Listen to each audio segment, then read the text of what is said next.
everyone here. I am Rekha Pote. We've started this initiative called futurereadytools.com, and I am hosting a lot of professionals who are in their career and different professions like cyber, data intelligence, etc. Karishma is one of them, and she's chosen cyber risk as a career. So Karishma, welcome to the show, and thank you for participating and helping us understand what cyber risk is all about. Thanks, Rekha, for the brief introduction. So, good morning, everyone. My name is Karishma, and I'm currently working with Emirates Group. I did my master's in information security from Mumbai, India, and post that, I have around 6 years of experience in cyber security domain. I worked in various fields, starting from application security to infrastructure security, and right now I'm part of governance, risk, and compliance team. And this is where I stand right now, but I've gone through various different domains within cybersecurity. And I would just like you to brief you about my work or what cyber risk is all about and what I'm working on right now. Today in this session, I would like to cover like what do you mean by cyber risk, then how it is different from hacking, what are the different roles that we have in cyber risk, and what skills are required if you want to have cyber risk as a career. What does risk mean to you? You are driving, or say you are traveling with your family where your dad is driving. This is a risk where you might you might be a part of any accident which may harm you or something. So this is one simple example of risk which you are taking daily. Now, what you will do to ensure that you are not harmed in any accident? I would be careful to avoid accidents. I will ensure that I am driving in a proper lane at the proper speed, try avoiding people who are, coming close to me. So I'll try to safeguard myself. Yeah, apart from that, you will wear a seat belt. Yes. You'll ensure that your car has airbags with the latest car that we have right now, so on and so forth. Do you stop driving with the fear that I might be a part of accident and so I don't want to drive? Not really. Yeah, when it comes to businesses, this cannot be the scene that because there is a risk, we won't continue doing businesses. Okay. So any risk, any cyber risk is imperative. You cannot live without taking any risks. You have to take risks. Some are calculated risks where you are okay to bear the loss, and wherever you don't calculate, it's gonna make more harm for you. So another simple example is like you always, whenever you see any mutual fund ad, there is a huge disclaimer that this is you are investing at your own risk and it all depends on market and etc. Now here, for example, the calculated risk would be you are earning say 1 lakh, you are investing 5,000. So just in case if you lose this 5,000, you will be okay. But if you're earning 1 lakh and you invest all the 1 lakh in it, then what happens? Just in case if you lose the money, you lose all the savings that you have in this case, right? So anything, these are risks are part of our life. You do it every day, you deal with it every day, day in and day out. We must always ensure that it is we whatever risk we take, it is always a calculated risk. Okay. So the cyber risk is also is based on the same thing. It follows the same principle that whatever risk we take, it is a calculated risk. It is something that we can be okay with it if it actually materializes. So, what is a cyber risk? So, it is basically a risk which causes any harm or damage to any digital systems. Uh, and this can result to many different things. Say, like there's reputational loss, say there's financial loss, say there is any data loss, etc. Okay, you are hosting Amazon.com as a website, and say the application is down. Now, if the application is down, you lose on the business, right? Like no one is able to book something from you. You cannot make sales and you cannot make profits on those sales, right? So again, this is one form of risk that the app you are hosting a e-commerce platform and the application may go down and you lose business. Now, whenever we initiate with a cyber risk, what we'll do is we'll try to understand what is important for our business and what are the different threats for the business. So, for example, if it is an e-commerce website, even if the website is down for 10 minutes, we lose a lot of profit. But in Instead, if this is just an informational website, like to apply for a driving license, you need to follow this ABCDE procedure. You're not generating any revenue from it. So if the website is down, you won't be facing a huge backlash or any profit. Another simple example, which would be more relatable to you, would be, for example, what do you go and store in the lockers in the bank? So you might go and take ahead your gold ornaments, or you might put your property papers over there. But do you put your or you might put your birth certificate information and all such documents over there. But do you go and store anything else, say like your first standard report card? No, because it's not valuable to you right now, right? So you spend efforts, you spend money which is valuable to you. You don't spend efforts on things, you don't spend efforts which are not valuable to you, right? So cyber risk is the same thing. It follows the same principle. Like whenever you identify that there are A, B, C, D, E risks, you'll always check what risk would cause more harm to me, what risk would cause more harm to my organizations, and we spend our efforts on those risks to bring them to lower the impact to as low as possible. Okay. Now, again, going back to the car example, you have this car and it's showing a warning sign. Okay. Now you go to the garage and the mechanic tells you that, okay, I can resolve this issue, but this will cost you 2 lakhs. Okay. Now, the car is say 10 years old. Today, the value of that car is only 3 lakhs. So, will you spend 2 lakhs just to resolve that? No. Sorry. Yeah, no. No. Okay. But, and say if you're using this car only once a year or twice a year, will you spend money on it? No, not No, really. right? Yeah. Okay. But say if you're using this car every day to take your kids to school, to go to office, then will you be spending this money on it? Yeah. Yes, because it is Definitely, important that, right? yes. Important, exactly. So similarly is the case with this. So here you calculated that if I don't pay for this, the direct impact would be on my kids, the direct impact would be on me, which is something that you don't want to live with, right? So you will go ahead and resolve it. But if you are using this car just once a year, then you will be like, I'm okay to stay with this, that's it. Or maybe you will just decide that, okay, the today the car's cost is 3 lakhs and it doesn't make any sense to spend another 2 lakhs. Rather, I would not use this car after this.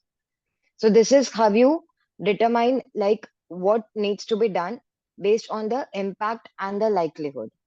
So here we took a calculated decision on impact and the likelihood.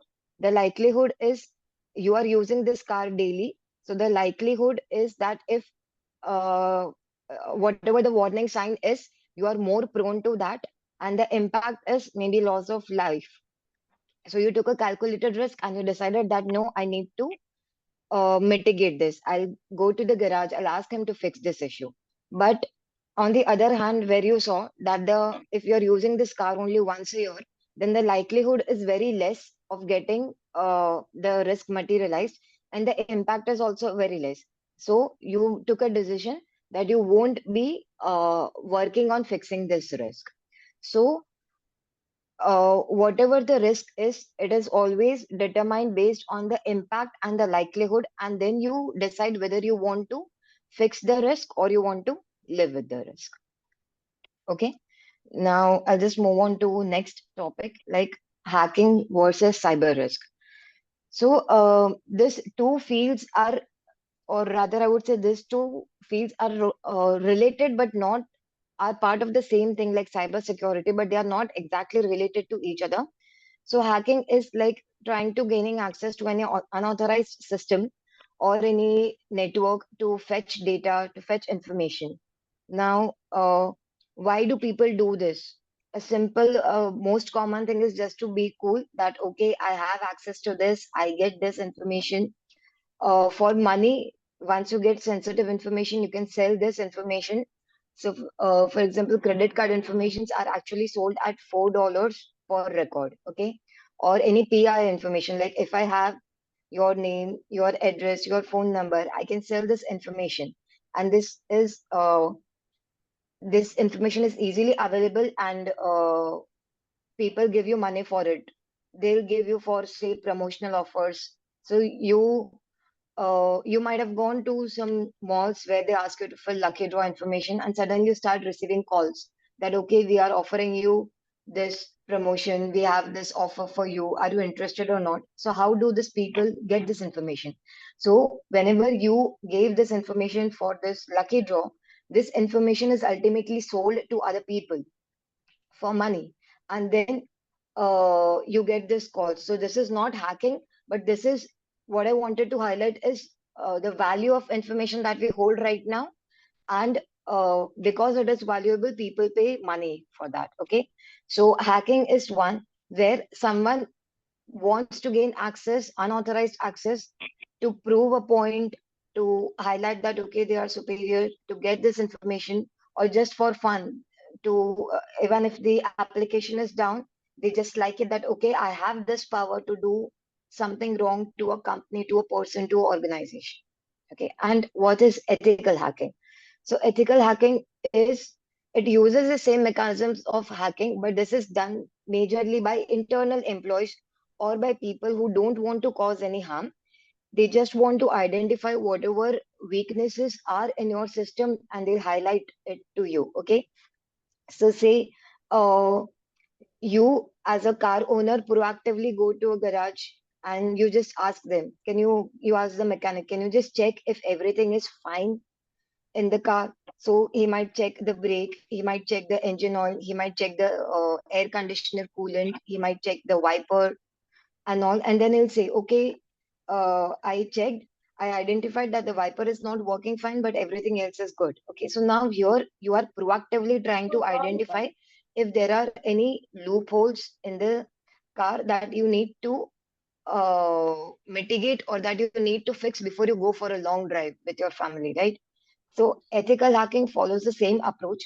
Here, an individual is trying to identify the loopholes in the system, in the application, in the organization security wise, to identify if something, to identify what can be fixed before it is actually attacked by a hacker. This is basically the difference between hacking and ethical hacking.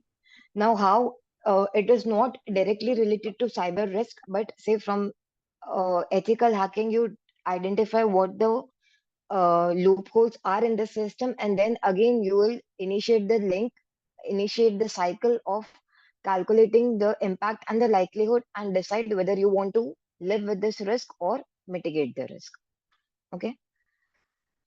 Next is, what are the different roles in cyber risk? So this is the bottom up approach. At the bottom level, we have risk analyst, then we have senior risk analyst, then a risk manager, and a chief risk officer. Okay.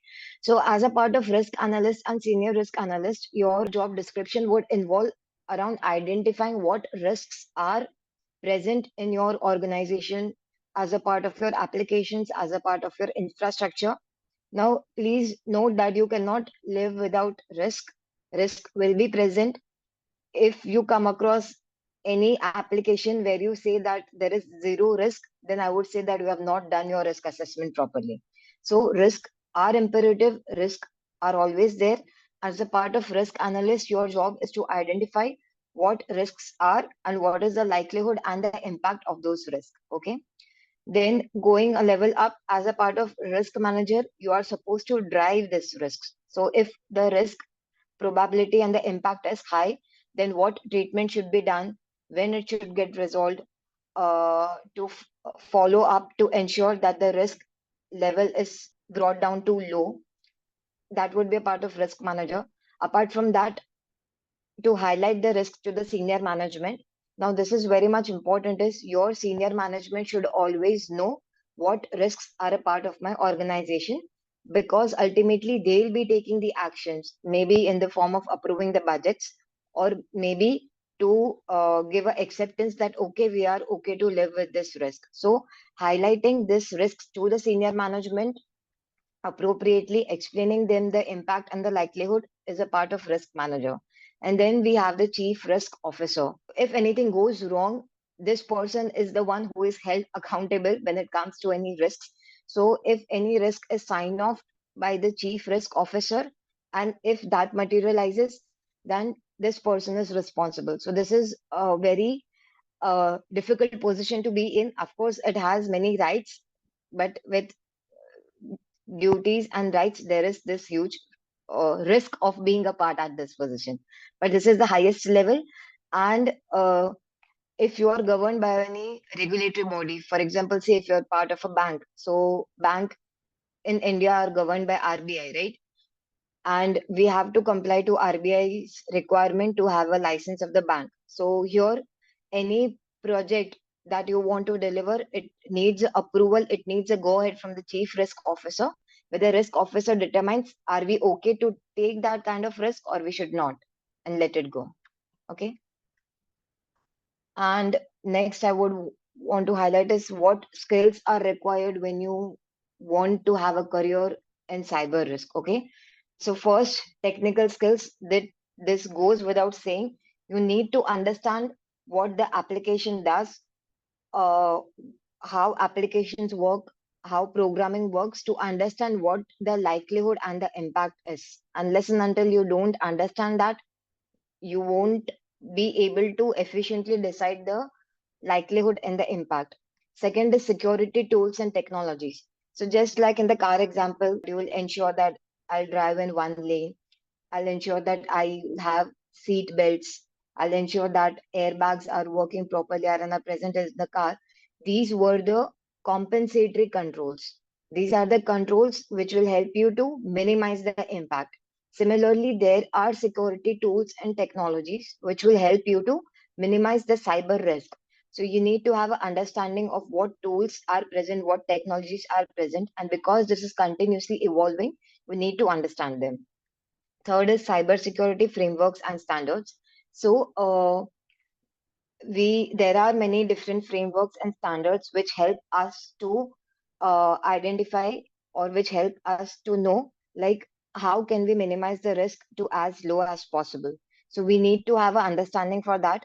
We should also have understanding of the compliance requirements. So just like I mentioned, RBI, you need to know RBI has a separate cybersecurity requirements for banks. Okay, so as a part of cybersecurity team, we should know what RBI wants, what RBI is expecting from us, and if we are not doing that, what is the risk, what would be the penalty, and are we okay with that or not?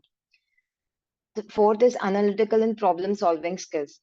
When it comes to applications, when it comes to infrastructure, when it comes to business requirements, you will have situations where business wants this anyhow, and we have a regulatory requirement that you are supposed to comply to A, B, C, D, E. Now we need to find a middle ground between the business requirements and the regulatory requirements. And your analytical and problem solving skills are very much important to keep everyone happy. You need to keep the business happy to run their business, and you need to minimize the risk so that the business are able to run their business efficiently. Fifth is communication and collaboration. Now, again, this is very much important because one side you'll be dealing with technical people, be a part of IT team to inform them that okay, take A, B, C, D, E steps to minimize this risk. But on the other side, you are dealing with business, you are dealing with non-technical people where they don't understand what cybersecurity is. They don't understand what a risk is. But you need to help them know, make them understand the impact, and uh, so that they know if this actually happens, how they are impacted or how their businesses is impacted. And last but not the least is continuous learning. So cyber security is continuously evolving. IT is continuously evolving. Every day there are new technologies, new products from different providers. You need to know every product to understand what risks are, and then to accordingly take actions to minimize the risk. So this is it from my side. I've presented my contact information, like if you want to connect with me. That was really nice, Karishma. Quite a lot of information in there for the people to understand what cyber risk is all about. How do you go about, getting into a career of cyber risk. I understand that cyber risk is one of the domains of cybersecurity, and it is one of the most important branches within cybersecurity. So, does anybody have any questions before I ask her a few more questions? Can you mention what is data leakage? That's a question. Okay, so you have your account in Amazon.com. Okay, you enter your credentials. There is this order history that is mentioned over there as a part, like whatever you're ordering. You might have also saved your credit card information to speed up payment journey, so on and so forth. Now, all this information is very much valuable. Okay, if someone get holds of your name, your mobile number, your address, then different attacks can be done. And say if someone gets information of this credit card information, then again they can use it for their malicious purposes, right? Now, if Amazon.com as a company or as an application is not secure enough, and if a hacker is able to get this information by attacking the application, that is data leakage over here. And this can be done by anyone. It can be a hacker, it can be an internal employee. Like, say, I am not happy with my organization, or say I was expecting a promotion and I didn't get, so I try to get this information and then I sell this information. So, again, any form, this is another example how data leakage happens. Like, there are internal employees who do it intentionally or unintentionally also. So, say if I have a weak password for my corporate account, and if there is any hacker who is able to get it, again, that would be a case of unintentional. Or say I'm writing my password somewhere, which is again a wrong practice. Someone gets access to it and they are trying to fetch information. Now, this can be any information. It can also be like my address, my salary slips, or anything, but any form of data. If it goes to any unauthorized individual, that is, in simple words, data leakage. For security analyst, what are the useful certifications? See, the basic one that you can start with is CEH, Certified Ethical Hacker, where you will get a exposure of different domains within cybersecurity. Like, there is application security, where the core responsibility is just to test the applications. Then there is infrastructure security. Then there is network security, so on and so forth. So, certified ethical hacker would be one to start with, and then based on the interest, you will get your path ahead. Yeah, I agree. I mean, initially you have to have your engineering degree, and Yeah. like you mentioned about the understanding the networking, understanding what the application is all about, how the application is basically developed, what Works. are the risks or cybersecurity related design changes that you need to make in your application. All that you learn as part of your engineering curriculum, and then over and above that you can have these certifications like you talked about, which then adds on value to the entire profile. Yes. What is a firewall? Yeah, I think you can talk about it, Karishma, if you want, in terms of what exactly a firewall means, with a simple example, if you can share that. Yeah, sure, sure. So take example of your home only. If someone rings a bell and you go on the door and you will check whether I know this person or not. If you know that person, you will allow him directly. If you don't know, you'll ask him like, who are you? Why are you here? And then you decide whether you want to allow him or not. And if you don't know the person at all, you will just deny that, okay, you are not allowed to my place. I'm not expecting you. Similarly, this the firewall is, in simple words, a gatekeeper. Okay, so within the organization, you'll have hundreds of applications. Okay, and firewall is the gatekeeper who will decide whether I want to let anyone to come inside to access my applications or not. So the firewall is placed between the trusted zone and untrusted zone. So your trusted zone in the example of home would be home and the home members. Your home is the trusted zone, and So inside the door, it's the trusted zone. Outside the door, it's untrusted zone. Similarly, in the case of firewall, your organization is the trusted zone, and anything on the internet is the untrusted zone. So the firewall, using the firewall, you will decide what information you want to allow from untrusted zone to trusted zone. That's it. Karishma, what does your day look like? Uh, how do you start your day, and what kind of challenges do you face on a day-to-day basis? Apart from risk, I also handle exceptions over here. So what an exception is that every organization has policies in place which everyone is supposed to follow. Now, due to XYZ reason, if you want to bypass that policy, the requester comes to us that I want an exception to break the policy. Now, again, a simple example which you can relate is, say your parents have a policy for you guys that you won't stay out of home after 11. Okay, now this is something that you are supposed to follow every day. Now, tomorrow it's your friend's birthday, and so you just go to your parents that, okay, it's my friend's birthday. I want to stay out till 12 only just for a day. So now this is a simple example where a policy is set and want to break the policy. Now, when this happens, the requester comes to us and we decide whether this should be okay or not. In this example, if it is just for a day, your parents would be, if they are okay with it, they'll allow you. If they see that no, you asked for a permission till 12, but you want to go to a place which they are not comfortable with, then they might deny.